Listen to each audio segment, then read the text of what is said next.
What is up? Welcome to the Bleach Boys filler arc. So much Bleach news to cover today. We got 2 characters announced for Bleach Rebirth of Souls. One was accidentally leaked by English Bandai Namco. Dang. Hate to see it. So we got Ikkaku and Nnoitora both coming, which with Nnoitora being announced, it bids very well for the top 3 of Spada coming in next. Let's go. Quincy's potentially go to hell now and not the Soul Society. We got new Klub Outside questions. That's one of them. There's a Bleach Rebirth of Souls tournament bracket that is almost completely filled up in our Discord. So we're going to be talking about the WeebsGuild Rebirth of Souls tournament. Can you just slot me in there? You have to sign up on your own. Okay. There's a link in the Discord sorry, if you guys want John. to check it I out. keep forgetting. Rooster Teeth is back. Have you seen the news? No. Rooster Teeth is back from the dead. Back in Interesting. Bernie Burns' hands. So we'll talk about that in this podcast. More Jujutsu Kaisen is coming to Fortnite. My Hero Academia had a Captain America crossover. And we have so many Bleach Boys questions from the Discord to answer. One of them being, what if Bleach was a boy love story? Who would we want to get together? So all that and more on this episode of Bleach Boys. Welcome back. Hello, everyone. I'm starting this off. We got a call to action. Mm-hmm. I was talking to one Matilda, who is I believe the captain of Squad 2 in our Patreon, who has revealed that some of our captains have their own Bankai. Okay. Do okay. we know what some of the Bankais are? Yes, but I'm not going to describe them. That's for next week. So Okay. I'm putting it out right now. Every single captain, every one of our Patreon members, you have to have a Bankai by next week because we're going to read them out here on the podcast. And you can let's do this a little further. If you can create your own photos, that would be even better. Oh We'll insert it my into God. the podcast. Message them to Pythes. Pythes, you collect them, and then we'll go from there. I would like to see the same love and, passion that you guys did for ours. Now, Yeah. it is worth noting we do have a Spada members. Members? So members. Oh. Now, will we accept Resurrections to go in there Yes, 100% yes. John, get to work on it. as well?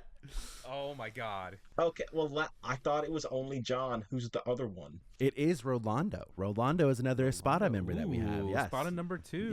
Yes. All right. Well, let's talk about both of the characters that have been added for Bleach Rebirth of Souls. One, a I'm lot so of people have been happy. saying that I'm officially added now with Yeah. Ikkaku making his appearance in there. So since it's going to be on PC, Mods. will someone take the time to make the Sam mod? Just really shittily, like, chillsy level PNGs just covering Ikkaku's head. That just every once in a while will change my facial expression. That's it. When he hits No, Bankai, he's just going to be holding nukes. No, it's just take off his eyeliner and then just put Sam's glasses on, and that's it. There you go. That's there you it. go. Yeah, There he that's is. it. That'll solve it right there. Ikkaku was kind of interesting in the way that they designed him because everybody has a signature move, and his signature move is a stance that he takes. So, like, he kind of enters. It's the exact description is he takes a lower stance where he can initiate 3 types of attacks by inputting additional buttons. The attacks are a powerful sweep attack, a rush attack, and a counter attack that parries an opponent's attack, making the Slayer stance an important situational move. So basically, he takes a stance, and then he can pick one of 3 moves, and you don't know what of the 3 moves is going to do. And that's in addition to each one of them. Obviously, each character has 2 spiritual pressure moves. One is it's called It's My Lucky Day, classic Ikkaku, and it's an enhanced version of Slayer stance. 3 different moves are released by inputting various additional buttons from the stance, but the damage is significantly increased compared to the Slayer stance. So it's kind of like, I feel like it's a game of rock, paper, scissors with Ikkaku, where you're going to see him enter the stance. Is he doing It's My Lucky Day? Is he doing just Slayer stance? And then what move is he going to throw out of there? That's a lot to think Just- about. This just reminds me of Nobushi from For Honor. Which maybe it is. Maybe that's like a good way to think about it. Because, by the way, I loved For Honor for the brief amount of time that I played it. I thought that was a really fun game. That game's so fucking good. He has one more spiritual pressure move, which is called Watch Closely, and it says for a certain period of time, Ikkaku becomes inspired, allowing him to fight with more energy. While Watch Closely is active, the performance of the signature move Slayer Stance and the spiritual move pressure 1, It's My Lucky Day, are enhanced. So spiritual pressure move 2 makes the other 2 abilities stronger, and then you back to guessing which one he's going to do. Damn. So it's all about entering the stance and doing the different moves outside of the stance, which is pretty fucking cool. That sounds like fun. I'm just gonna say I'm gonna hate fighting against that guy. It's going to be a lot of, like, you have to really study the tells. Like, which one is he going to do? But I just love to button mash, so that's gonna be the anti-Pythes character. Dude, Yeah. that reminds me of Final Fantasy VII. There's a stupid mini game where you have to guess Sephiroth's attack, and it's like little pixelated versions. But if he lifts his elbow a bit, he's gonna attack in a specific way. I couldn't figure it out. I was so upset. Yeah. It took me forever to beat. And then, thankfully, he does have his awakening, of course, which is his Bankai Ryomon Hoguzuki Maru, and it gives him a gauge, which I think we all knew that was going to happen. It gives him the dragon gauge, and the more it turns red, the more damage you inflict on the opponent, and the gauge builds, which is good, by 1, doing damage, of course, is how it works, and 2, taking damage, which works well. They have done a perfect job adapting all these abilities. Perfect. Really good. Really, really good. And it looks fantastic. They kept the scale of it looking really huge. So I'm excited. It's good. I have one question because I don't look at the trailers because I figured you'll just tell me on the podcast. Yeah. Is the Lucky Dance included? Yeah. I don't know, Pythes. I don't have an answer for that one, unfortunately. Now, they have started showing, when we talked last week, there was a single-player video that was going to come out. I mentioned last week that, unfortunately, because we recorded so early, we're not going to get to see it because it came out like the next day or something like that. And in that, they show that the cutscenes are actually fully like animated. Oh, so it's sick. not just like it's an not just RPG standing. where like you walk up and it's text box. They have animated some of the stuff. So, will they animate the Lucky Dance? I don't know. I will pay them my own money to get that shit animated. Yep. And then the second character, which I feel like they've done an even better job. I love my boy Ikkaku. But Nnoitora leaked as the next playable character, which we will get the official announcement on Monday, which was going to be a hate to see it because now we already know. But he's like all about just keeping armor up and just having like super armor. So his signature move obviously is Hero. And he gains the block stance. By taking the stance, armor is added to flash attack and special flash attack, allowing the attacker to interrupt the opponent's attack. This stock is consumed by using it once or by being attacked. He's fighting Shao Kahn in Mortal Kombat 9. Yes, he is. They have done, when we get to his awakening, they have done such a good job of like making his scythe so ungodly huge still. That big. It reminded me a lot of when they first added Madara, the Naruto Ultimate Ninja Storm 3 full burst, and his reach was just so insane. You just couldn't get away from the Susanoo arms. That's what he reminds me of. I'm just desperate for there to be a scene of a person just whacks at him and their sword just bounces off. He goes. That would be really sick.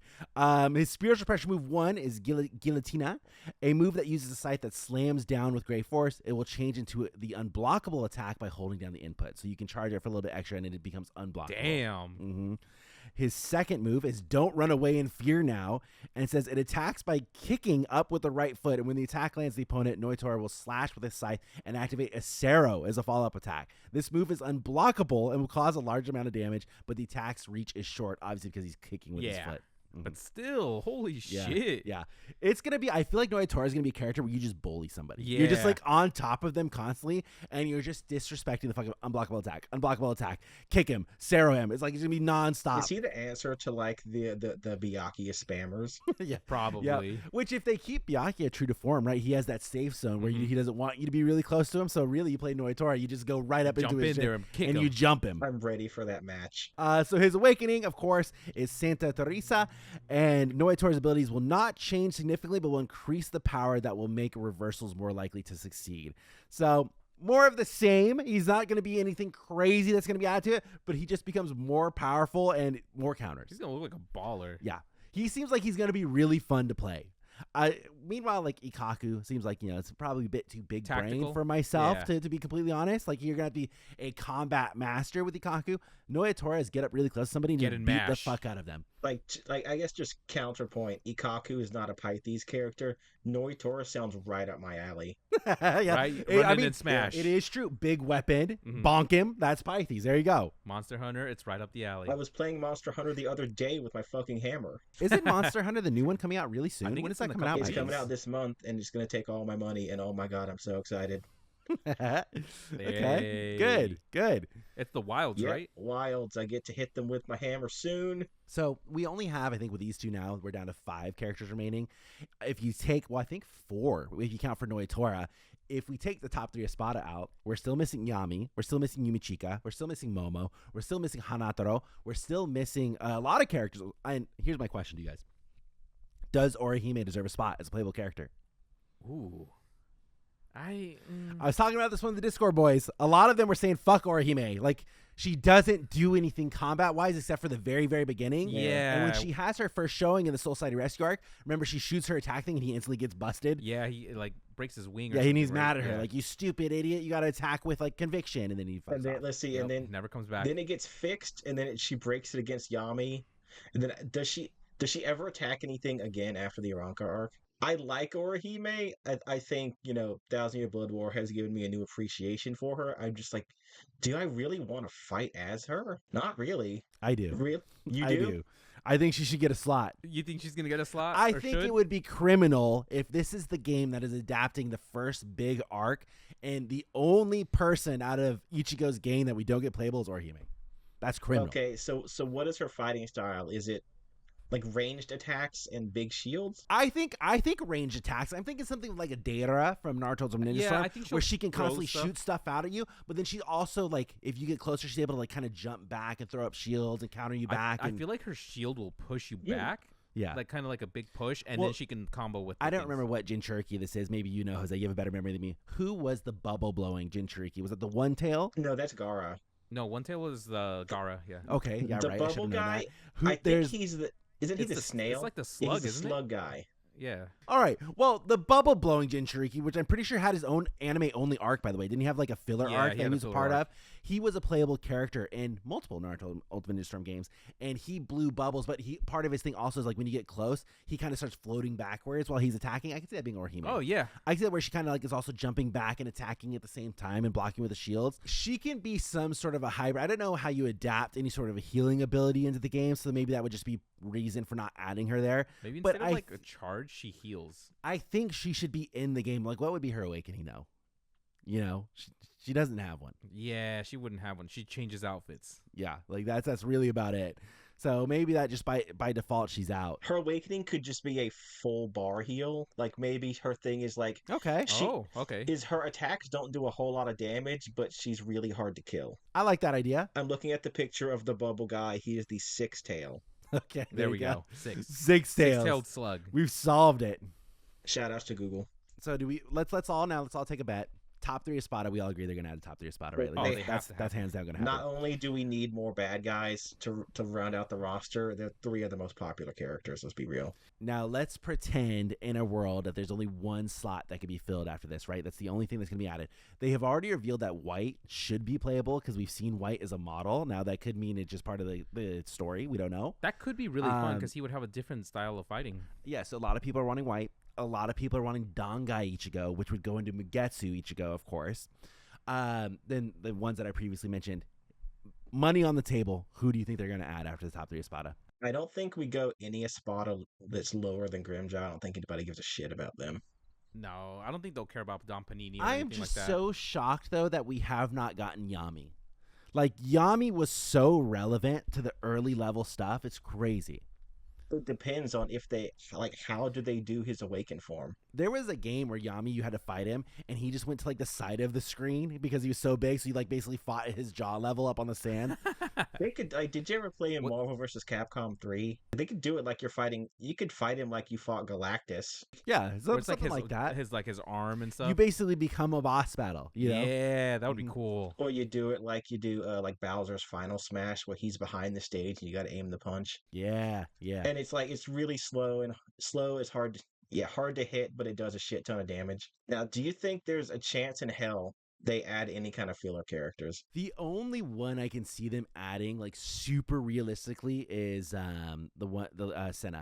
Is the only one that I can see them going straight for Senna. Because a lot of people really, really like Senna. Valley of Screams is real. True. Well, considering how popular Hitsugai is, they could add the guy from the second movie. Oh, Kage would be so happy. Could you imagine to have a fucking heart attack? Ew. I mean, is there any chance we're going to get a Fullbringer? No. No, I don't think they have so. very At least not- explicitly said yeah. that they're not doing that part. If they do game 2, they might. Well, they could do it as DLC further down the line, but there's a lot of characters, like, now that we're basically on the cutting edge. Like, this is going to be pretty much it. Because also Findor hasn't been announced, and Findor is True.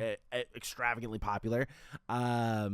There's a lot of people, and nobody would clamor for these people, but Menali and Loli also haven't been added, and they're relatively relevant to the story. They could play like early Zelda and Sheik, where they just like swap out. Yeah. I'd be a lowly main. I think that fucking like twin-tailed bitch is kind of funny. Yeah, I mean, they could be really cool. And, like, she has a resurrection where she could just go to a little acid centipede like form. Apache in them. Apache in them as well, the Trespestias. Yeah, they would be really good. That My would be second actually wife. sick. Ice climbers, but Trespestias. Yeah, Mhm. I just could see swap that. constantly. They swap out, and their awakening is Ion. That would be so Yeah. fucking cool. Oh, I that would be play them badass. just to play as Ion. Yep. That'd be so cool. Now, I guess I can rule the best character out because we're probably not going to get Yumi Chica, which means we're probably not going to get Charlotte Coolhorn. Oh, bummer. Now, what about Wanderweiss? Oh, actually, I feel like he would be. Yeah, I think. Eh. Yeah, they would probably add him, just to fight against Yamamoto. I could see it. Now, I guess modern fan base doesn't really care about him, but that Tiger Arrancar that Soyphone killed was massively popular back in the day just because he was like a Bishonen character. What about, is there ever a possibility that we get some form of Grand Fisher playable? I would love Because, that. and I'm talking like he could And, start like, in his Arrancar OG form? form and then Arrancar form. Yeah. And that leads to also Ishin. True. What about Ishin? What if we get like true Arrancar Resurrection Grand Fisher? That'd be cool. That'd be sick. Like alternate timeline thing. Alternate timeline spin-offs, I'd be okay with that. I'm still saying that they have to add Momo. I don't like her, but she's so popular. She is super popular. And she was involved. She and Rangiku fought the Trace Bestia, which means there's a chance. True. Very We'll true. at least have models for the Tresbest, yes. I just want Ion. He's so cool. Jose, who do you think they're going to add? I really like the idea of just the Tresbest, yes, and Ion. Because That'd I be thought sick. that would be really sick. Cayenne, maybe? I could see them, and just by going by, oh, Cayenne's a great shout, Jose. Yeah, because That's a great don't shout. they really like Cayenne? Yeah, they Oh, that's love true. Cayenne. Yeah. And I forgot. And he's that's- very, very relevant to the story, as we continually joke on, forever. Yep. He's brought up every damn time. That could get the end to get Oro Nero into the game somehow. I could easily see them doing, they announce Auden Ghetto, but it's like it's all Cayenne's abilities until he Yeah. releases his awakening, and then it's Auden Ghetto. And even then, when he releases, Cayenne is still up on top. What if we get Ganju? Oh, that's Oh, another that great would be really shout, fun, Jose. right? That's another great one. Oh, I want that. Jose, I just thought because I'm like, oh, they're at Kukaku's for such there's a long so period many of time. characters that they haven't announced. Dude, if we get Ganju and Kukaku's part of the abilities, oh my god. I'm Ganju main for life. dude. Ganju points, Kukaku runs in and just throws bombs and fucks Yeah. off. Just explodes everything. Now, I really think the perfect way, so let's assume we only have 4 slots left, right? Here's the most hype way that they would do it. And I think this is potentially the most logical way that they could do it. They're going to go, the top 3 Espadas, they're going to announce next. There's going to be, I think they go down the line. They go Halibal, they go Bargon, they go Stark. Boom, boom, boom. They have 1 week left before the game announces. Who do they announce? It's got to be Danga Ichigo. Like the True, the yeah. final character of the whole series that they're adapting, they announced Dangai Ichigo that goes into Mugetsu as the final announced character. People will go apeshit. Are we going to have Power Mullet Aizen? I was going to say, I thought I saw that there's a potential of another Aizen being a thing, but I don't know how true that is. And then once that announcement happens, the game comes out. They go, by the way, DLC character pack 1 is everybody we just mentioned. Well, it would be cool. I don't know. I was going to say, I feel like maybe they could set like a base, like in remember Super Smash Bros. Where they had the Mii characters and they I had forgot just about like the those. basic moves. I feel like they could give like a few Kitos and stuff and just be like, oh, you want to play as Momo? The model's already in the game. Like, here, she just shoots the regular Basic Kitos. characters. Oh, you want to play as Yumi Chica? Here, the model's in the game. Just here, it just does a few Hatos. And that's just all it is. I could see that being done. Yeah. Just give me a Just kind of a cop out. give me a Soul Calibur create a character. All right, well, while we are still talking about Rebirth of Souls, let me wrap up everything we have here. There is a Bleach Rebirth of Souls tournament that is happening and being organized in the Discord. It's being organized by none other than John himself, who has bought people like 5 copies of the game already, by the way. He's just like handing out copies of Bleach Rebirth of Souls. Damn. I don't know why. I don't know if he's independently rich, but there have been multiple He people wants that have to slaughter everybody. been just given copies of Rebirth of Souls by John. So, we currently have, let's do a count here, 1, 2, 3, 4, 5, 6, 7, 8, 9, 10, 11, 12. We have 14 entries into the tournament. Damn. It is a best of 1 for round 1, and then as the tournament thins out, it goes best of 3, obviously, and so on and so forth. So it's looking really good right now. I'm in there, of course. Then we have Nice. Hikifune Simp. We have Reaper 12th seat. We have Poncast. We have Shinda. We have Duck David. Captain Chilsey, Grizzly Dragon, Rekif, Zero Krufi, Ozin, World Smacker John, and then Soul Zero, Dante Kazuma. We used to have, somebody was a hilarious joker and put their username as John's mom. And that was a great time. John's mom used to be in there. And then, weirdly enough, when John's mom joined, all of a sudden, according to John, something happened with the bracket. You guys need to re-sign up. And he got rid of it. So take that for what you will. Hikifune Simp is a fucking hilarious name. So if you guys want to join, I think I don't know what the cap is on the tournament, but you just sign up through the Discord. There's a link in there. You can ask John. It's posted all the time. You guys can check it out. Additionally, as I previously mentioned when we were talking about that, Morita had played a video. There's another one coming out. It's going to be a weekly thing apparently. So Thursday, February 13th at 11 p.m. This is in Japanese time, so that's probably like fucking 5 a.m. in the morning for us. Yeah. There will be another video of Morita playing something else in the game. Probably more story mode would be my guess. Maybe he makes his way slowly through the key points of the story until the game comes out. We don't know yet, but they have tweeted out that it will be a regular thing, so look forward to it again next week. How do you think they pitched that to him? I assume they sat him down and they're like, we're going to record 30-minute intervals, like boom, boom, boom, boom, and then you're done. It's like a one-take thing. Like, sit down, we're going to go 30 minutes here, get a water, 30 minutes here, get a water, and then we're just going to go. That's probably the easiest way to do it. Yeah. I just mean like, hey, we're going to pay you to just play the video game, and then we're going to cut it into segments. He's like, okay. How long do I got to play? Couple hours. Yep. You cut it into segments. All right, good enough. I get to be Ichigo. I mean, fuck it. Why would? Hell yeah. But how hard would that be, Pi? He's like, hey, we want to pay you to play the Bleach video game. Okay. Okay.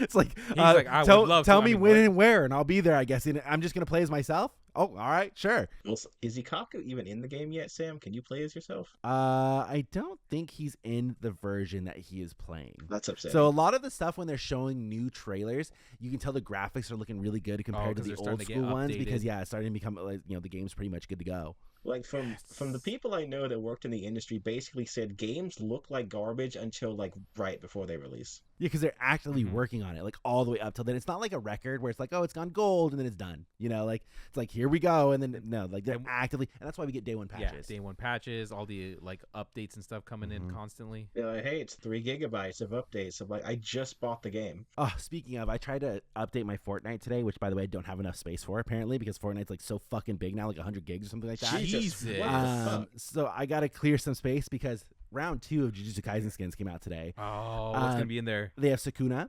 Yes. which they have the old school version, like with his Like like the white robes. yeah, oh yeah, you know exactly what it is, Jose. Yep, and then Mahito is gonna be in the game as well. Ooh. People are really mad that there's no Ghetto, which is true. Why is there no Ghetto? He's such a True. key person in the story, and they added Toji. Oh, okay. Oh, the Now Black Air Force there energy. is drama with the Yep. adaptation of Toji that was added to the game. Can you have any guess why? Does he not have the Why? slug on his shoulder? Is that- Pythes. That was it? So they adapted the version of him where he gets reincarnated. Oh. So he has the white like sweater. Yeah. He doesn't have his classic like the like tight. slug with the black Yeah. shirt and the white. People really wanted that one really, really badly, and they adapted the reincarnated version of him. Yeah, I would not I would buy be upset. that. Yeah. If he doesn't have the cool ghost slug on his shoulder. The slug is awesome. slug man. is the best part of Yeah, him. it's so fucking cool. Like, don't get me wrong, he's a really cool character, but if there's no slug, I'm out. Yep. So shout out. I haven't been able to buy that yet, but I know I have a bunch of V-Bucks sitting in my account, so I just want to load up and buy Toji. That's all I want. That's it. And they added the spears that he uses. Oh, yeah, sick. yeah. So I just want to play, and it looks like from the trailer, I have not loaded it to play yet. They are going to add Sukuna being able to do, is it called Fugo, where he shoots the fire arrow? The fire arrow. Yeah. Oh, that's gonna be so sick. Yep. Would like to once again tell people, don't ask me for advice on the future, because my friend started playing that game when it came out, and I said, this game sounds like shit, it's never gonna last. Just another point, and don't ask Pythes for shit. Don't ask me about shit, because I'm wrong all the time. Like how is it like Dragon Ball and Naruto? Is Bleach in there yet? No. Surprisingly. No Bleach and no One Piece, by the way, which people are really upset about. That's shocking, but they're like, all right, so do you want to be like Hatsune Miku fighting Goku and Naruto? While Toji's I assume My Hero Academia is in there. Yep. Yep. You can hang out with Ariana Grande. It's such a weird game. They have it all. They have Rock Band in there Godzilla? now. Rock Band's in there. So They got my boy Hidan's Scythe. I know that. Yep. Even though Hidan's not in there and upset. all right, are you guys ready to talk the scandalous Club Outside question that came out recently? Ooh. Scandal. Such an Kubo actually gave an interesting answer that wasn't an answer. Yeah, it wasn't. So let's talk. There were two questions that came out, and I would say they're both good, but the less interesting one. Let's start with that one first.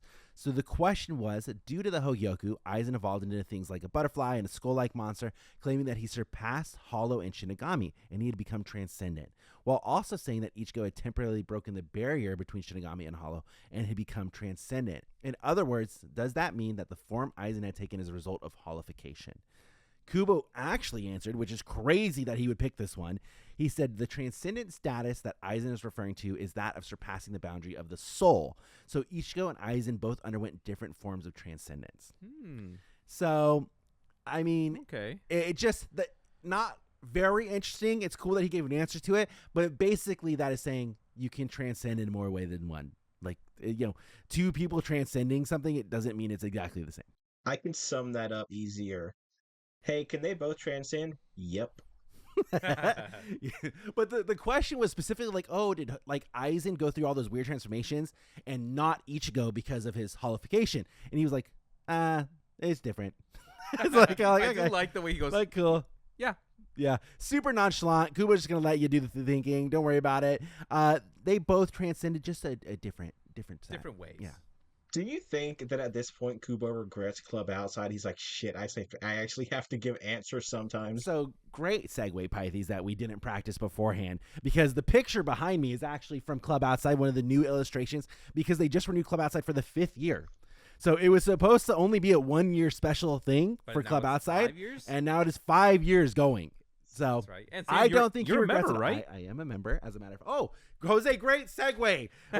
We're professionals. So on a previous podcast, we talked about these frames that I ordered from Japan, and I spent an insane amount of money. I believe it was something like $130 for 6 frames, and most of that was the shipping costs because I had to get frames for posters delivered here, and they were a very specific Japanese size. It's called B2 poster size, which I believe is something like a 24 by 32 or something weird like that. They don't sell that size. Exact Yeah, it measurement in like frames here in the U.S. And I had talked about my woes, and I finally pulled the trigger because I think if you frame an art piece, it looks so much better. Like than just like hanging. I could be ghetto and just pin it up on the wall and just call it a day. But when it's in a frame, it looks just looks good. so much nicer.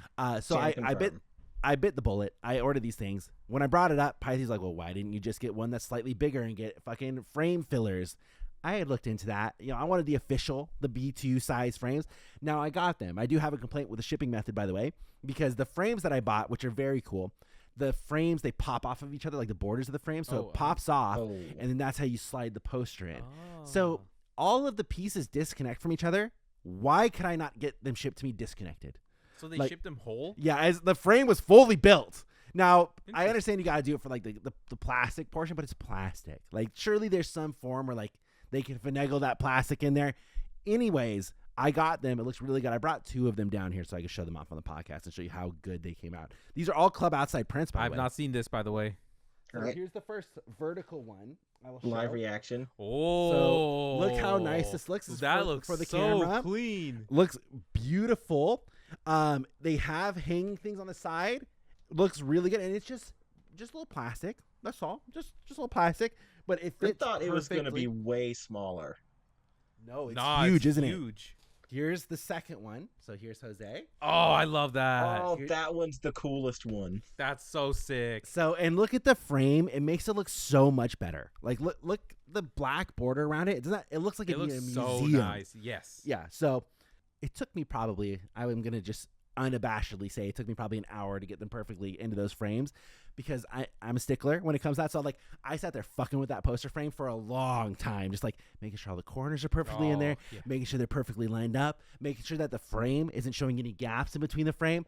I fucked around with that for a long time. They're beautiful now. So I have this grand vision where maybe it's not going to go behind my setup upstairs, but I'll line the hallway with them, Jose. I have this long hallway that leads to my room. I'll line the hallway, and I'll get those. They have lamps that go above posters. I'll put them above them. That way they'll shine onto it like it's a museum. Yeah, see, It's I wanted fire. just So I have a staircase, and I want that full of like posters Yes, and stuff like that. that'd be sick. And plus my 3 skateboards. Eventually Yeah. when we finally get the Luffy one.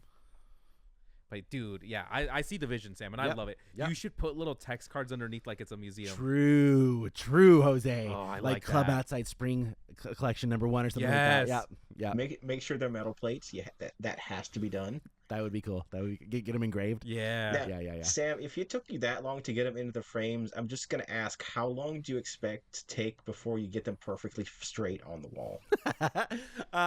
Well, now I The think, lasers. I could get that one pretty easy. I just didn't want to damage any of the prints going into the frame, so I went really, really slowly. I started getting a good grasp of it for a while, but like on some of them, I don't know if maybe it just wasn't a perfect cut.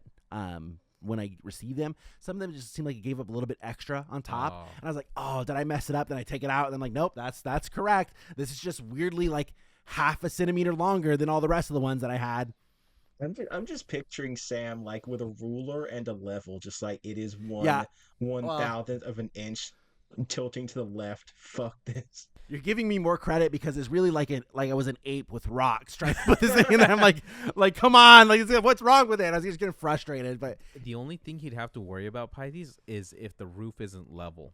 It's like the floor can be level, but if the roof isn't, then you'll actually notice. Brought a whole new problem in, Jose. Damn. Well, we can't fix the roof not being level, so we'll just deal with that when it happens. Okay. And I would like to say, when I said you use the frame fillers as autograph material, you did say that was a good idea. I did say that was a good idea. You got me on that one. But if you'll pick up those posters again and show them for the camera, I think no frame fillers look so good on those. Thank you. I'll take that as personal compliments. I'm going to buy more because I have so many ungodly art prints sitting in this garage. I'm going to buy another. Now, when I was looking at one frame, which I thought was very interesting, they have a frame where like it will fit either, 32 by 36 poster. I don't know. So I don't know what the dimensions are, but it will fit this one, or you could perfectly center your poster and have white borders like all the way around it. I don't think I really like that, but I can see that being a cool style. I have a lot of really cool prints that I got from Klub Outside also. Like I have the Bargon like gold foil print and stuff like that. That still is need to hang up. sick. So I'll have a whole art gallery here going in just a second. I would love to start framing it because I have so many goddamn prints I buy from cons. Dude, I'm the same way. I don't have any room for them. Last year, I discovered the joy of buying the really small ones that are the size of postcards. Like, I could fit these anywhere. Yeah, and in my youngin' days, like back in the old school when we first started recording the podcast, I used to just thumbtack like prints on the wall, like thumbtack, or wall scrolls, easy peasy. They hook onto something. Because I didn't have the money to get them framed, but they always look so much better framed. I was always jealous of people who were able to frame them. They look so much better. And these, I'm so happy with how they came out. So happy. I'm looking at my wall of my Blood Plus wall scroll I put it up there with nails through the cloth like 20 years ago. Yep. It's never coming down. I ain't pulling that shit out. Let's talk the very crazy implications that Kubo just dropped on all of us. The question in Klub Outside was, did Masaki and Kanae go to Soul Society? Also, where do Quincies go when they pass? He, of course, doesn't answer the first question. He's going to answer the second one. And Kubo just goes to see Quincy go to a different place. Now, this opens up a world of possibilities. I'm going to hit you with a few of them here. They, 1, go to hell. 2, there's maybe some sort of a heaven society. They go to heaven. They have angelic-like wings. 3, they go to somewhere inside of Yuha, Baja, there's some purgatory. 4, they all get sent to reverse London, which is worse than hell. Yeah. Go to reverse London. Yeah. I don't think that they go to reverse London. I think that would be too weird. Because, you also have living people that go there. Can you imagine, though, that they go to hell, and then part of the hell arc, when Ishin finally comes in, is he sees Masaki there? Oh. So I lean more towards that they do go to hell, and I'll tell you why. Because I feel like they are murdering people when they use their powers. Yeah. Because way back in the original one, there was a big emphasis on Quincy powers and the fact that they don't purify, right? They're killing them. And I think if you use those powers with the intent, or like full well knowing that you are killing something and you're not purifying something and sending it to the Soul Society, I think that gets you a trip to hell. Like, I just think that's where it sends you. Yeah, like if there's no remorse for what you've like done. you get this grand power, and I think you can get, I think like Quincy-dom, especially when Yuha Baha's involved, like, I don't know, Quincy's a race, which sucks, but you can get this power and basically remain a human for the most part. You know, there's not a fuck ton of drawbacks to it. You're not a soul. You're still living a human life, and you have these powers. You're just superhuman.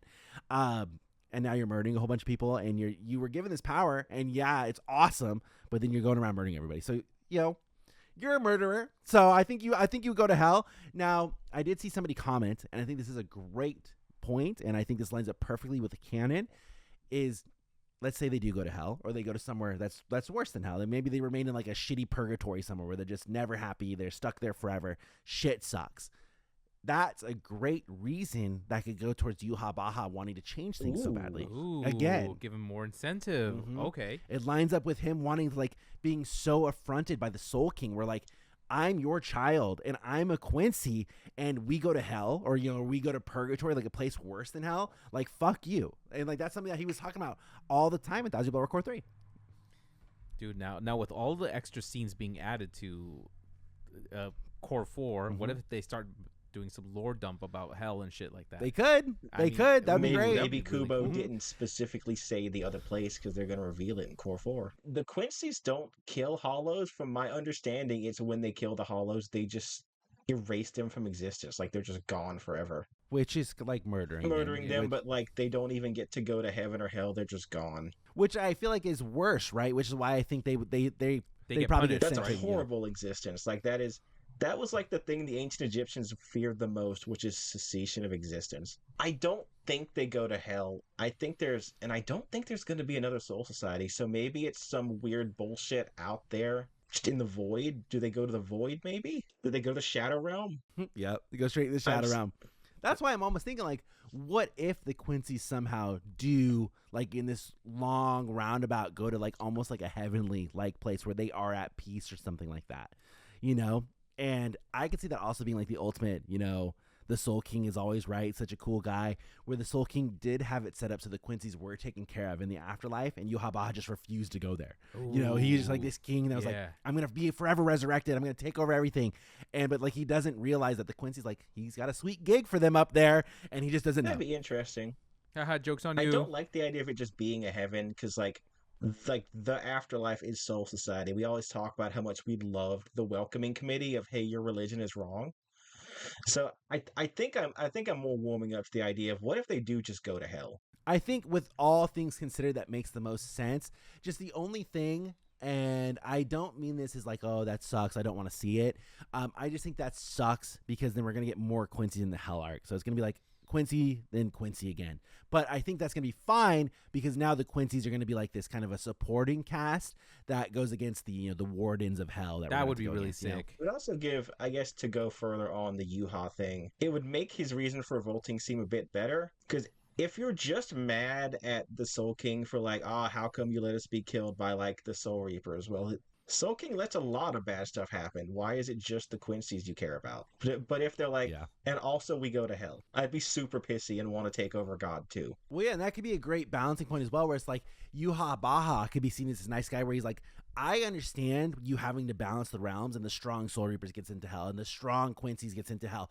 Why do we all get sent to hell? Like, that's so unfair. Like, everybody else gets to live this peaceful cycle of reincarnation, and yet all of my people go straight to hell.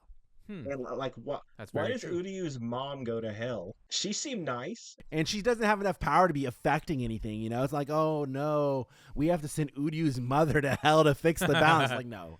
I got a random question. It's really random right now, and I just thought about it because of the Soul King, right? Is the Soul King only in this branch of the Soul Society, or does Reverse London have its own Soul King? Probably only in this part of Soul Society. I guess because they specifically call it like the Western branch, it is just a branch office. Like, hey, you take care of the shit on this side of the world.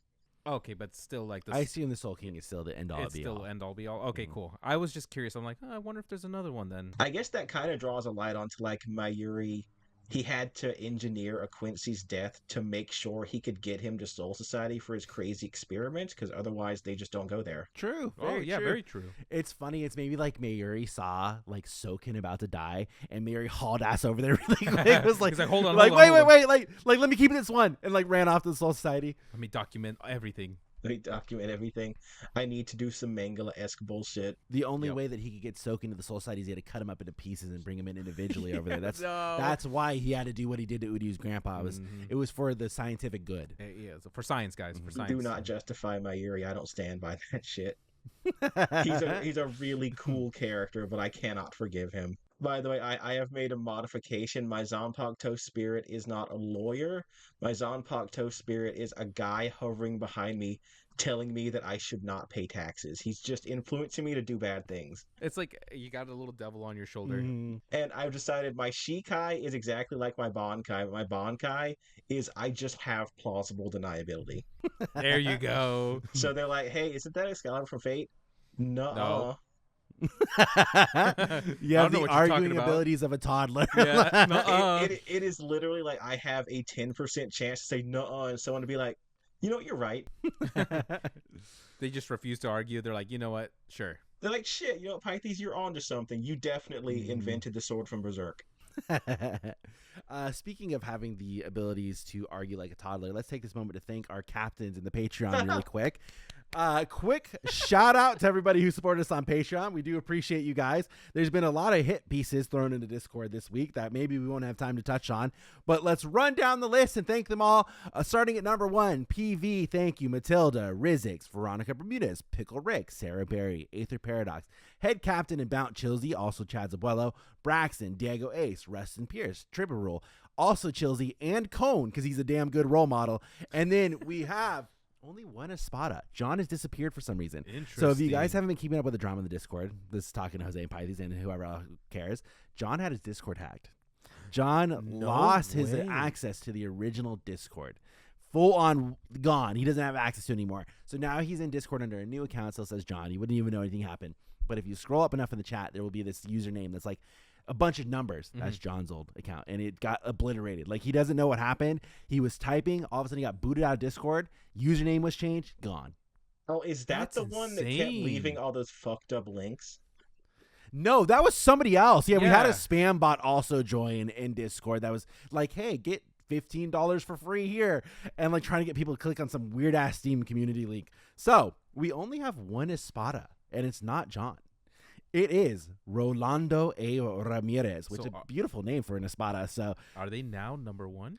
I don't know. I mean, Rolando, did he snipe number 1? Do we keep him as Bargon and give John a leeway to come back? Because maybe he lost yes. access to like his email and everything Yeah. also, so I it got say yes. obliterated. Because John specifically went through the trouble of betraying Soul Society for Wakamundo, we're going to reserve Stark for him. All right. Yeah. So I agree. Rolando takes the place of Baragon, the king of king. Wekamundo, before Aizen came in and ruined it all. So, and with that, thank you guys for supporting us on Patreon. If you guys want to check it out, we do have many more slots available in the Espada. There is the Visored Army that is still there, open for grabs. No captain slots open still. The captains are completely filled, so full. you ain't got no hope of getting in there. And eventually, we're still going to add the Squad Zero, but we just haven't figured out what it's going to be. I want to add something for Espadas also. I think maybe like we have Jose draw you a picture or something. Ooh. You know, like a little something, something. Then visors, can we create a mask somehow? We go back to our ceramics Yeah, teacher. we're We're like, hey, we're back. We're going to make a custom ceramic mask. Remember when you made fun of us for being nerdy? inspired by you. We'll go ahead and we'll craft it, and it'll either come out great or it'll come out really crap. No, Yours fuck was pretty ceramics. cool. Paper No, mache. Paper mache. Okay. Paper mache. Oh. Then we'll be real Bleach YouTubers. Do you want me to touch base on a little bit of the Seireitei Times that we have gotten in the past Yes, few they weeks? cracked me up. Abso-fucking-lutely. Okay, I'm going to speed run these a little bit. There has been one probably every single day, if not twice a day. I think there was twice some days. It has been crazy. There was actually a part 7 article that was released, and it kept on going. So we're going to kick a couple here. Part 1, The Common Enemy. After a recent leaked video of Sam insulting the entire Discord got out, captains of every squad have banded together behind the Seireitei Times to stop the injustice. To celebrate the new alliance, Squad 9 captain has made a revision to the Squad 9 symbol. He has added a Illuminati symbol right in the middle of his squad with the rose now underneath it. And he says, they added an eye in the center to show our dedication to bring the truth to the people's eyes. I love He's that. so good. Part 2, The Union. Weebs from all squads gather in support of one another before confronting Sam. And we have some quotes here for some of the other captains. Here's one from Plushie. I swear, ever since I joined, Sam is bullied, so I'm going to join the Seireitei Times Alliance. I'm a good little captain. Tribber Rule. I could be the new Sam. I'm bald with glasses. Blacken Dreams. They can't take my position. The people have spoken. Oh, Blacken is declaring himself as a 0 division already, so that's what that is. Chilsey. You know I'm backing the Seireitei Times. And then Reaper, Squad 12 fully supports all news from Squad 9, especially the true and clearly acceptable news that the new Super Bounce, which do not exist, escaped containment from research and development. The 9-foot half Espada Jinkarya people are reporting is clearly a diversion created by the Menos. So, in this reality of the Weebs Guild, there has been a creation, a rumored creation. Some people have reported sightings of Super Bounce walking around. Interesting. And there is a 9-foot tall Espada Jinkarya that is now wandering around. Clearly false news, so don't believe it if you see it in the Seireitei Times. They did not come from Squad 12. So I want to say, I love the way that sounds. The super bounce. That makes me happy. Super bounce. Yep. Part 3, The Confrontation. As Squad 9 Captain Chilsey felt it was important to reach out to Sam before anything big happened, but he was met with hostility as Sam declared war on everybody.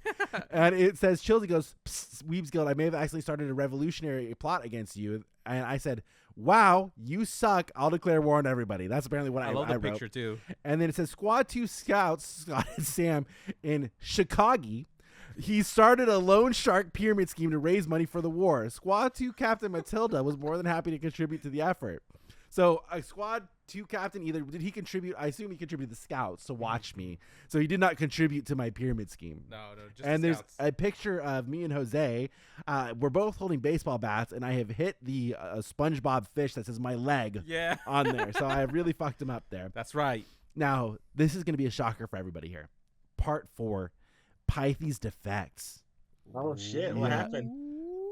While Sam prepares for war by shaking down citizens in the streets of Chicago, many people are wondering where Pythes is during all of this. And there's a picture of me. I'm holding George Washington by the neck. And I'm about to punch George him, Washington. while my Zanpakuto spirit is holding an AK-47, also holding him down. And it says, Pythes confided their whereabouts to me and not Sam because I'm Pythes' best friend. Pythes is gone. This really is like very opinionated news. You know, there's a lot of like emotional stuff in it. Pythes has gone on an adventure through time and space. Their first destination is to the future to learn what the One Piece is and then travel back and spoil it for everybody. So Pythes isn't going to go do anything good. He's going to go spoil One Piece. Yeah, spoil One Piece. Hey, I love it. I feel like that was because someone was talking about One Piece, and I was like, spoilers, the One Piece is definitely going to be the friends we made along the way. And there is a picture of the poster from Back to the Future with Pythes and his shitty mic with a frog riding on top of it, which I is love that image of Pythes. representation. That should be on a t-shirt. Next, part 5, the Weebs Guild united against Sam. Sam launches out of hiding with a devastating all-might Weeb push, crippling half the Soul Society. Luckily, the man with the question supplied us all with gas masks. Following Sam's initial assault, he went back to his rundown studio apartment to talk to himself and cry in the bathroom. However, Squad Captain Reaper and Squad 0 Blackened Dreams jumped him and kicked him out the window. And there is a picture of, once again, me and my Zanpakuto spirit doing the almighty push in the sky. And then the scene where Ichigo kicks out the first Quincy Rancor that shows up out the window with Jose was there watching as well, I guess. Jose just hanging out there in my apartment. Chilling in your room, dude. Yeah, it didn't help me at all, though, Jose, but that's okay. I was holding my baby. Oh, okay. All right. And then part 6, I believe this is the final part of all of this. Thank God. Weebs Guild united against Sam, part 6, the resolution. After getting bitch slapped by Reaper, Sam launches a terrorist attack directly at sulking towers. 2, by the way, plural, by the way. The impact of which affected everyone near and far. Discord member Dante Cosma says, I know war crimes is a hobby for Sam, but it makes me sad. And there's a picture of both of the Soul King towers, and I'm flying a plane into them. And Robert Acutron is there and says, "Never forget." It's a real beautiful scene that he's painted here. And we get another one. Sam felt unbelievable guilt for making Dante Cosma cry. He immediately posted an apology video, which went viral and ended the war by giving the Seireitei Times full custody of the WeebsGuild. And there is a picture of me playing my ukulele, doing an apology video. Mm-hmm. And the first comment on there is, "I can't believe he didn't get locked in the Mukin after a terrorist attack on the Soul King." So we've really adapted YouTube in this WeebsGuild Seireitei Times. I'll do one more for you guys. We'll round this all up here. We got a beautiful picture. The Science of Sam is the title of this one. And as Sam promised all of us, the big wedding day will be coming up soon, and all Discord members are invited. And there's a picture of all of us lined up here. Jose and his Zanpakuto spirit. I believe that's Chilsey, and he's got a Jonah Jameson from J. Jonah Jameson as Puss in Boots flying with wings as Zanpakuto spirit. Josh is there with Baby Nell. So Chilsey's really been, I think he's been watching the back catalog on this one. Damn. And then we have one other one. In other news, according to Science, Sam's head is a perfect spear. And it's my head on the front of Science Illustrated magazine. Now, Chilsey, does it have its own gravitational pull? You got to read the magazine to figure that out. You have to read it. Okay, so I'm not going to read the full one, but I got my favorite version of the Seireitei Times. Almost like a coordinated effort, Sam also takes the opportunity to attempt to eliminate Jose's Bankai spirit, since it takes the form of a baby, and Sam hates babies. Betrayal is everywhere. It is Sam's head photoshopped onto, I think that's like a kid's toy of an army man shooting a bazooka at Jose and a bunch of babies with explosions in the background. Yeah, so it reminds me of our intro with the Attack on Titan with all the babies. There were so many other ones. Chilsey also decided to just do a random push that it was Jose's birthday the other day, and it was not Jose's birthday, but he got a lot of happy birthdays. There was also the birthday of AB, I don't know how to pronounce his name, so Abdo69XD. There was a paper that went out saying it was his birthday. Don't know if that's true. Another one was about Ponkest being bullied. Another one is that PV is in hibernation. Nobody knows where PV is, so they put out an article. And then there was one more that said I tried to cancel Christmas. So and he included with it a GIF of me as Grimjow flying down and beating up Santa. So I've been very active in my off times here. Yeah. I just, I just get bored and I just look for new things to do. You just enter Soul Society and cause chaos. Yeah, I can't help it. Well, here's Sam. Yesterday, you added Chilsey and says your newspaper forced poor Plushie to go into hiding. And then Chilsey posted a picture of himself as Puss in Boots that just says, "I'm just the Squad 9 captain. I've never done anything wrong." Yep. Underneath that, Robert just says, "I'm so lost on the lore. Someone help. What is going on?" So if you'd like to enjoy all that and more, the Seireitei Times and the Toshiro Times have their own channel now. It's called the WeebsGuild Times. Yep. So it's all inclusive in the Discord. So if you guys want to see the newest releases of what's going on in the world of the WeebsGuild, it is in there. You guys can check it out. It's a hilarious read at all times. He actually collected all of them that he posted before I created that channel and posted as the very first post. So there's like a collection of 30 newspapers that you guys can check out. They're all equally hilarious. Shout out to Chilsey, of course. Let's go to a question in the Discord from Cone, who is the lieutenant of the research, I guess I was going to say the research division, but the Squad 9 or Chilsey division. If Bleach was a boy love anime, who do you think would be a couple? Boy love anime. Yep, a classic. Grimjow and Ichigo and to be toxic as fuck. That would be like the one that everyone thinks is gonna happen, but it's not really gonna be that one. It's gonna be Yumichika and Ikkaku. Okay, yeah, that's a great answer. They're those like the two besties that they're two besties. But you know how like when there's romance, there's always multiple couples that are going at it. You know, that's a good one. And they're gonna be the couple. They're already together, so you don't get a lot of drama. They're just doing wacky bullshit in the background. Yeah, yeah. I feel like Grimjow and Ichigo, I think that's too similar. So I think Grimjow needs to be paired with like somebody that's like not nearly as aggro, you know? I don't know who that character would be. Ulquiorra. Who else does he interact with? Yeah, Ulquiorra. Ulquiorra, definitely. It needs to be like an opposite attract. It's gotta be a mellow thing, yeah. If it wasn't boy love situation, I mean, is there a girl that matches up with Grimjow perfectly? I don't think there is. I don't think there is. Everyone says it's going to be Nell, but... Oh, Nell? Oh, yeah, you're right. I guess she can soothe him. Okay, I could see that, though. Who do we ship Uryu with, this smart character? Who do we think Uryu would end up with a boy love story? Boy love story? Yeah. I think he and Ichigo start off as the thing, and then they realize they are bad for each other, and they split off halfway through the series, and it's a big drama. Ooh, okay. Maybe race comes into play because Uryu's racist. So It's gonna be Hashwalt.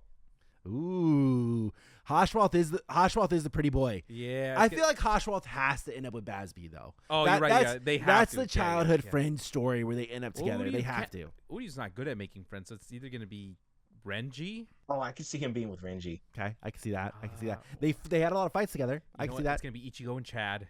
Ichigo and Chad, you think? Okay, I'm putting the narrative together. After Ichigo and Uryu's dramatic breakup, Hashwalt is the guy that sort of drags Uryu to the dark side, and it's a really bad abusive relationship.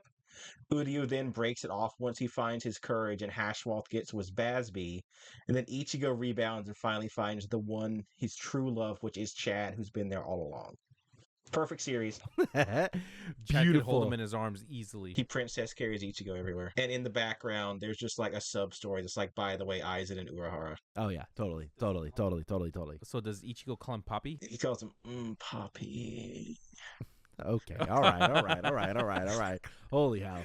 All right. Let's pivot from that. I do want to touch base on before we end because this is relevant to Jose and I, and I'm sure it's relevant to a lot of people that are out there who grew up the same time period as we are. Rooster Teeth is back, which is crazy. Python, did you watch Rooster Teeth back in the day? All the fucking time. Red versus Blue was my childhood, man. So it is insane. If you guys don't know, Rooster Teeth was this very, successful, huge company. They had multiple channels underneath them. Achievement Hunter. Obviously, they had the production of Red versus Blue. Ruby, the anime, was Ruby, there. I totally forgot about that. Funhouse. Did I say Achievement Hunter already? Yeah, I think I said Achievement that. Sugar Pine 7 was one of them as SP7. well. Cow Chop My was under the boys. umbrella. They had so many channels that you guys would know and love that was part of this company. They eventually got sold to Warner Media, which I think was Warner Discovery at the time. Is that when Jeff was there? They were also They were there. also there? Even for when it first got acquired, Bernie was still there. Everybody was still there.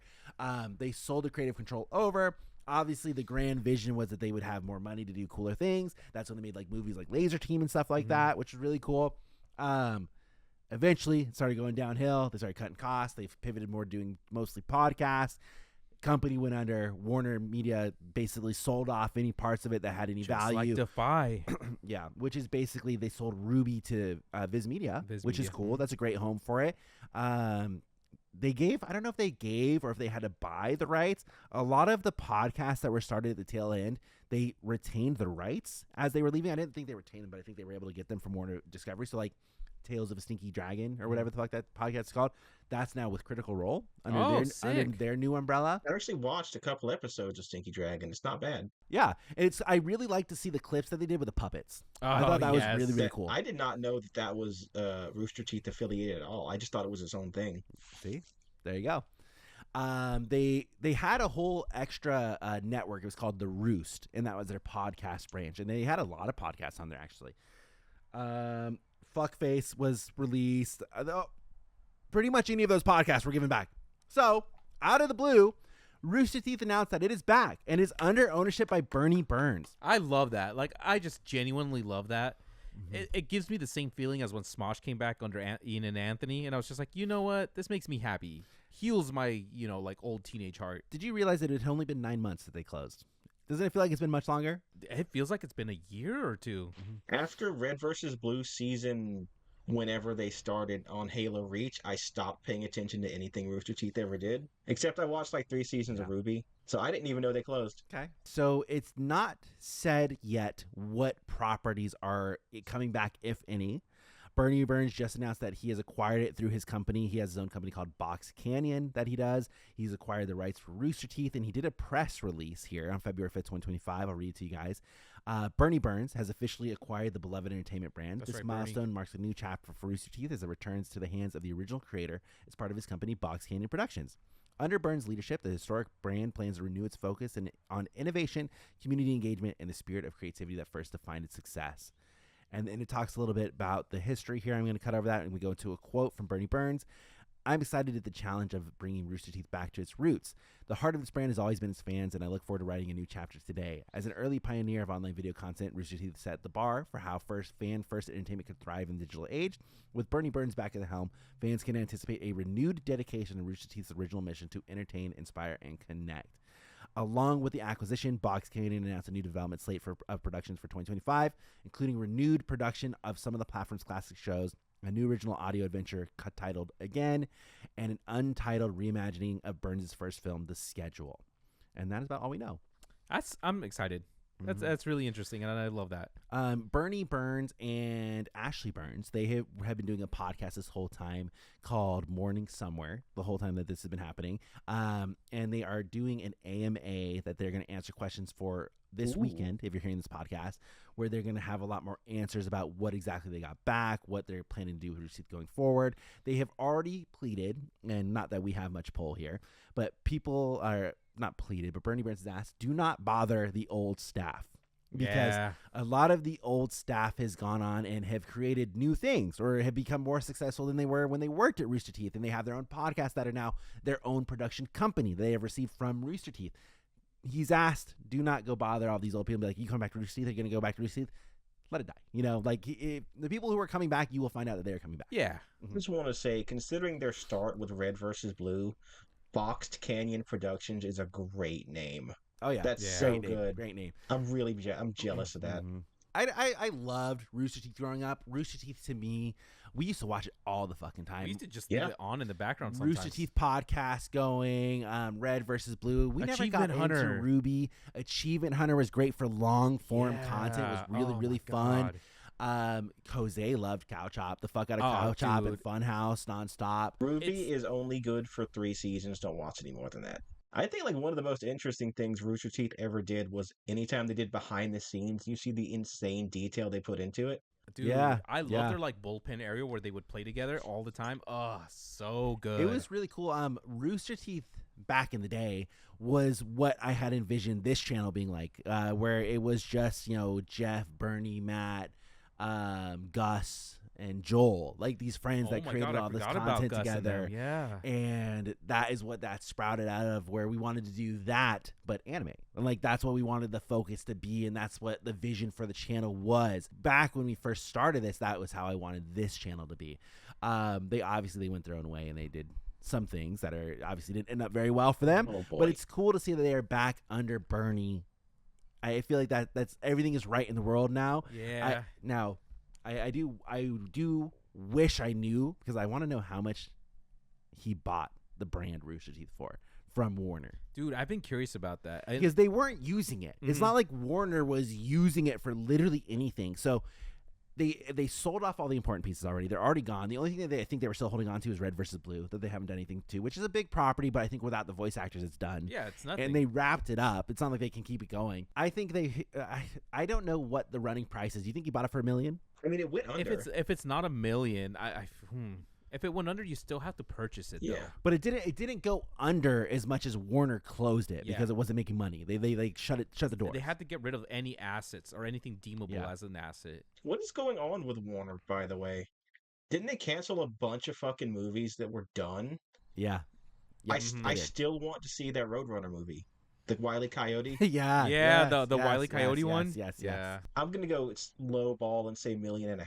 Okay, sounds about. Because you really think about it, they don't have any use for the Rooster Teeth brand, logo, or anything if it doesn't have the original people back at all. That's very true. It's useless. They're the ones who made it. You cannot continue it without them. It's done. It's over. Rooster Teeth hold whole conventions just for their own stuff? Yeah, they used to. It was in Austin, Texas. RTX. Yeah, RTX. Mm-hmm. That's so cool. Dude, imagine we get our own con. That'd be cool. We wouldn't do it at the damn Los Angeles Convention Center. I hate that place. Yeah, we hate that place. I'd have to show up in person. Where would you do it then? Either San Diego or Las Vegas. Ooh. WeebsGuild convention. I kind of like San Diego, though. San Diego's really nice. Yeah, it's a great convention center. But Vegas is also really fun. Yeah. We go long day at the con. We wrap it at the craps table. It's perfect. You're just going to catch us at the craps table just constantly yelling, "That's right! Hit the line!" All right, well, let's wrap the main show. We have more to cover in the Patreon exclusive captain's meeting. We have a couple more questions here. One that Pai specifically wanted me to ask about Shunsui. What if he learned children's games from around the world? Ooh. What are some of the abilities that he can give? There was a My Hero and a Captain America crossover that happened. I didn't know if you guys saw. And we're going to talk a little bit about the Gundam movie because I'm sure you guys have some thoughts. We will do all of that and more in the Patreon exclusive content. So if you guys want to check that out, be sure to check out our Patreon, patreon.com/WeebsGuild. And we will see you guys guys next time for more Bleach Boys. Bye, everybody. Bye.